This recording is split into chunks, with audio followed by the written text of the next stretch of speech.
नमस्कार दोस्तों। आज के लेक्चर में हम एग्जाम्पल नंबर 3 करेंगे। हमारी प्रश्नावली चल रही है चैप्टर नंबर 9, क्लास 10th है। और इससे पहले वाला जो लेक्चर था मैंने उसमें क्या किया कि एग्जाम्पल नंबर 1 एग्जाम्पल नंबर 2 करवाए थे। ठीक है, तो आज के लेक्चर में एग्जाम्पल नंबर 3 लेकर आए हो आप सभी के लिए।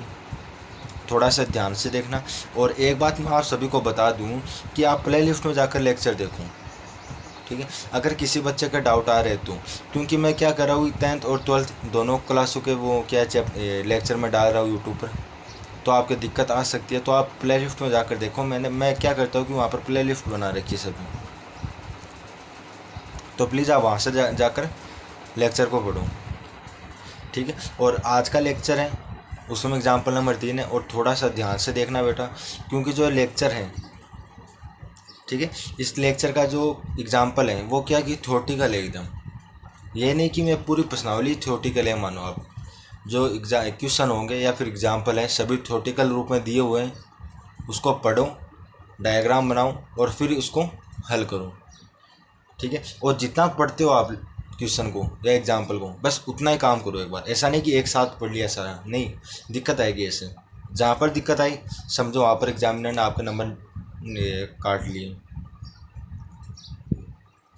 ठीक है, तो थोड़ा ध्यान से देखना और पेशेंस रखो, सभी लेक्चर आएंगे धीरे धीरे। चलो हम एग्जाम्पल नंबर 3 स्टार्ट कर रहे हैं। डायग्राम वगैरह मैं सब बना कर ही रखा है मैंने पहले से, तो बस मेरा काम क्या है कि आपको समझाना। ठीक है, चलो स्टार्ट करते हैं। देखो 1.5 मीटर लंबा एक प्रेक्षक है। अब जो प्रेक्षक है वो लड़का भी हो सकती है और लड़की भी हो सकती है, कोई भी हो सकता है, या तो लड़का होगा या फिर लड़की, दोनों तो हो नहीं सकती। एक चिमनी से 28.5 मीटर की दूरी पर है। चलो इतना काम बता देता हूँ पहले मैं आपको कि यह कोई प्रेक्षक है जिसको मैंने नाम दिया ईडी।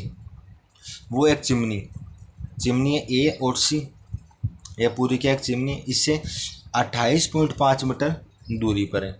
यानी जो प्रेक्षक और जो चिमनी है उसके बीच की दूरी कितनी है, 28.5 मीटर। आया समझ?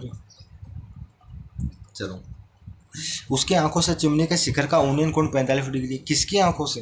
प्रेक्षक की आंखों से।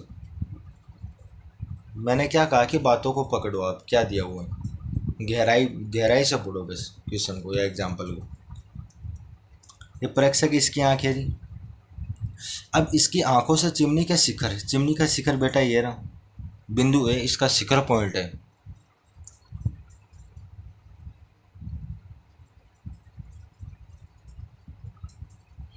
ठीक है, उसकी आंखों से चिमनी के शिखर का उन्नयन कोण 45 डिग्री। उन्नयन कोण मैंने आपको डेफिनेशन इसका इंट्रोडक्शन दिया था जब चैप्टर का, तब मैंने वहाँ पर बताया था कि उन्नयन कोण और अवनमन कोण क्या है। तो प्लीज़ आप उस लेक्चर को देख कर आए यहाँ पर, अन्यथा आपको समझ में नहीं आएगा। लेकिन फिर भी मैं वापस बता रहा हूँ कि उन्नयन कोण क्या है।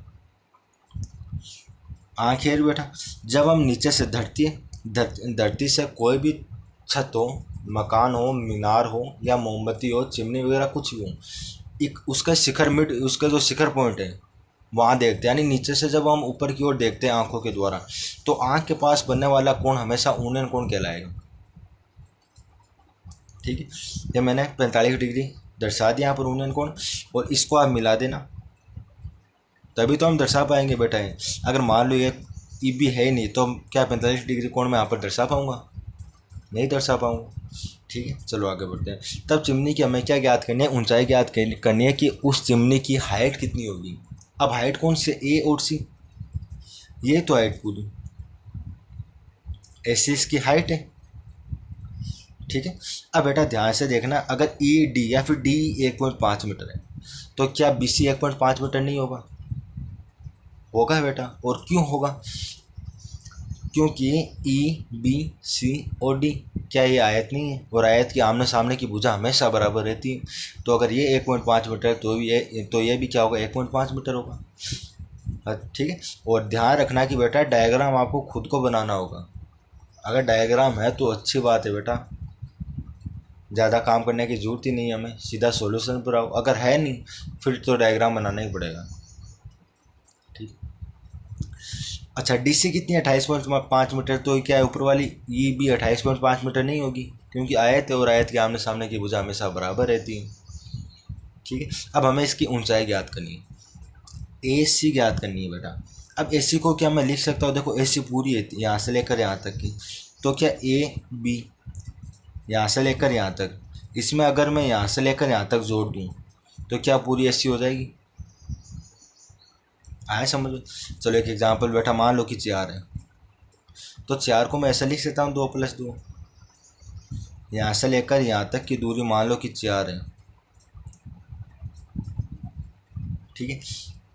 और इसका कोई मिड पॉइंट है, उसको मैंने मान लिया ए बी सी, तो क्या ए बी 2 नहीं होगी, क्या बी सी 2 नहीं होगी? क्योंकि बेटा यहाँ से मिड पॉइंट यानी एकदम मध्य बिंदु इसका है, और मध्य बिंदु क्या करता है कि जो रेखा होती है उसको 2 अलग अलग भागों में विभाजित कर देता है। तो क्या A B plus B C पूरी 4 मीटर नहीं होगी? इसी तरीके से ये, अच्छा ये मिड पॉइंट तो नहीं दिख रहा, लेकिन पूरी अगले ने दिया हुआ है, सॉरी पूरी क्या ए सी है, ऊपर वाली हमें दी नहीं है, ऊपर वाली क्या ए बी और नीचे वाली क्या बी सी, तो ए सी प्लस बी सी मैं किसको लिख सकता हूँ? ए सी को लिख सकता हूँ, ठीक है। चलो अब मैं बताऊँगा कि क्या दिया हुआ है। अब हमें दिया हुआ है कि ई डी बराबर डी, ई डी बोलो या डी ई बोलो, इसका क्या 1.5 है, 1.5 क्या प्रक्षेप की लंबाई है, ठीक है। कोण ए ई बी यानी कोण ई कितना है 45 डिग्री, और जो कि यूनियन कोण है, सभी लिखना है साथ साथ। डी सी बोलो या सी डी बोलो बराबर 28.8 मीटर है, सॉरी 28.5 मीटर है। और 28.5 मीटर एक क्या है बेटा, जो प्रेक्षक है और जो चिमनी है उसके मध्य की दूरी है, यानी प्रेक्षक से चिमनी की दूरी, यानी जो प्रेक्षक है वो चिमनी से कितनी दूरी पर है, 28.5 मीटर दूरी पर है, ठीक है। हमें ज्ञात करना है एसी, एसी क्या चिमनी की हाइट है, और एसी को मैंने लिख दिया A B plus B C. बार मैंने समझाया था कि किस कारण मैंने A B plus B C लिखा है। एसी बराबर, अच्छा ए बी तो हमारे पास है नहीं, तो ए बी को ए बी रखो, और बी सी की वैल्यू कितनी है 1.5 मीटर, तो बी सी की वैल्यू मैंने क्या लिख दी 1.5 मीटर। इसको मैंने इक्वेशन नंबर दे दिया 1।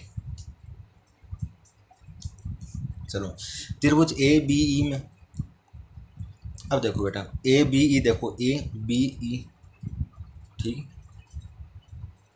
क्या है 90 डिग्री नहीं है, समकोण है, चिमनी हमेशा सीधी रहेगी हमेशा, तो 90 डिग्री, ये करण है, ये लंब है, ये आधार है। आधार हमारे पास है 28.5 मीटर, ज्ञात हमें करना है लंब। लंब और आधार किस में रिलेशन होता है बेटा, टेन थीटा और कोट, तो यहाँ पर टेन का भी लगा सकते हो और कोट का भी लगा सकते हो, कोई भी लगाओ, लगाना एक है लेकिन दोनों सूत्र सेम आएंगे। चलो मैं टेन थीटा बता रहा हूँ, एक बार फिर कोट का बता दूंगा। टेन थीटा बराबर ए बी बटा ए बी तो इसका लंब है और ए बी इसका आधार है। ए बी की वैल्यू हमारे पास है नहीं, ज्ञात करनी, और ई बी की वैल्यू कितनी 28.5 मीटर है, ठीक है। और थीटा की वैल्यू कितनी है 45, तो बराबर मैंने क्या कर दिया टेन 45, और टेन 45 की वैल्यू हमेशा एक होती है बेटा, और कोट 45 की वैल्यू हमेशा एक होती है, ध्यान में रखना है बात। टेन 45 और कोट 45 दोनों सेम होते हैं, दोनों की वैल्यू एक रहती है। यहाँ पर एक कर दिया बराबर ए बी बटा 28.5।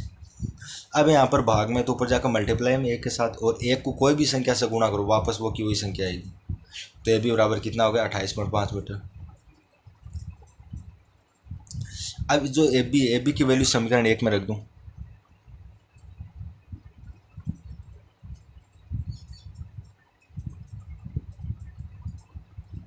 ए बी का मान समीकरण 1 में, समीकरण 1 क्या है, ए सी बराबर A B plus 1.5, A B कितना है 28.5 बराबर 1.5, 28.5 प्लस 1.5 कितना हो जाएगा 30 मीटर।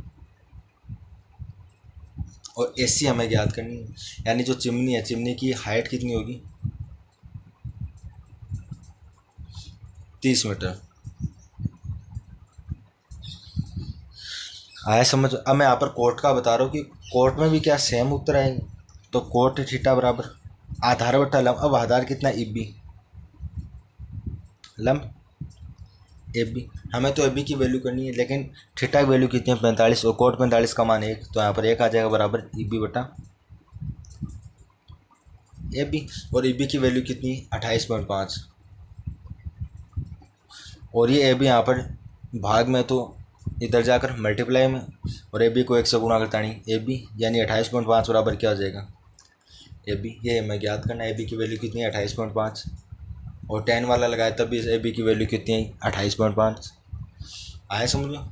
थोड़ा सा ध्यान से रखना, ध्यान से पढ़ा करो क्वेश्चन को, कम पढ़ो ज़्यादा समझो, जितना पढ़ो उतना लिखो। एक साथ पढ़ोगे तो डेफिनेटली कन्फ्यूज होंगे और नंबर कटेंगे। ठीक है, बहुत बहुत धन्यवाद, शुक्रिया।